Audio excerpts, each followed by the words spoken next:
South Africa's rand also took a rest after the ANC leadership win for the market's preferred candidate triggered its biggest surge since the volatile days of 2008, while the US dollar remained a no-show despite Wall Street's latest rally. The US Congress is set to vote later on long-awaited tax cuts and reforms, and the bill will likely be signed into law by the end of the week. Traders were still being peppered by upbeat data too. The World Bank raised its China growth forecast for the year, Switzerland pushed up its growth forecast for 2018, and business confidence remained robust in Germany. Britain's FTSE and Germany's DAX both edged 0.1–0.2% higher, and though France's CAC wobbled, bond yields edged up and the euro and the pound made some ground in the FX market. The dollar is not excited about tax reform, said Saxo Bank's head of FX strategy John Hardy. It could just be year-end effects, but maybe people are just weighing the negatives. Maybe it won't boost growth that much. And maybe it is going to blow a hole in the fiscal deficit.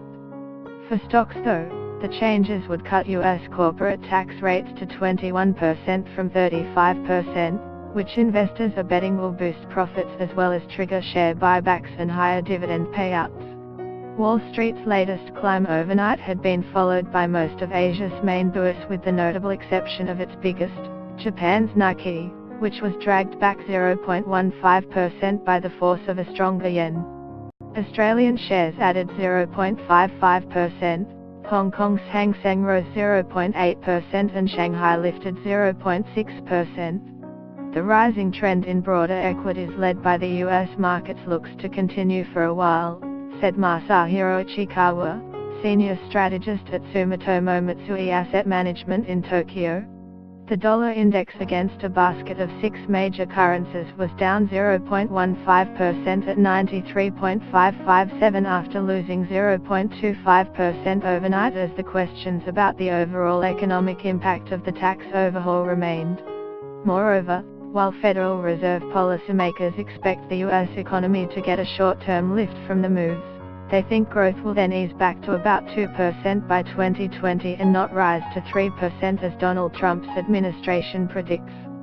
South Africa's rand retained a bulk of its gains after rallying on South African Deputy President Cyril Ramaphosa's election as the new leader of the ruling African National Congress (ANC) party.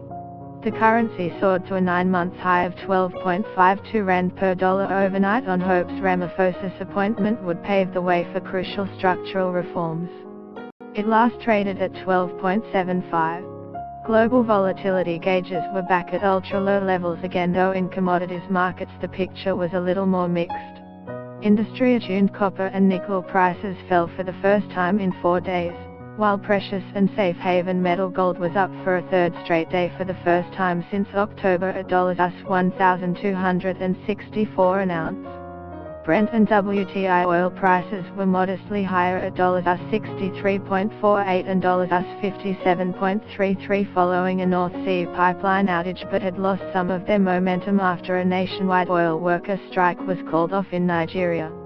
Cryptocurrency Bitcoin meanwhile was 0.2% lower at $18,872 on the Bitstamp exchange, having roared to its latest record high over the weekend.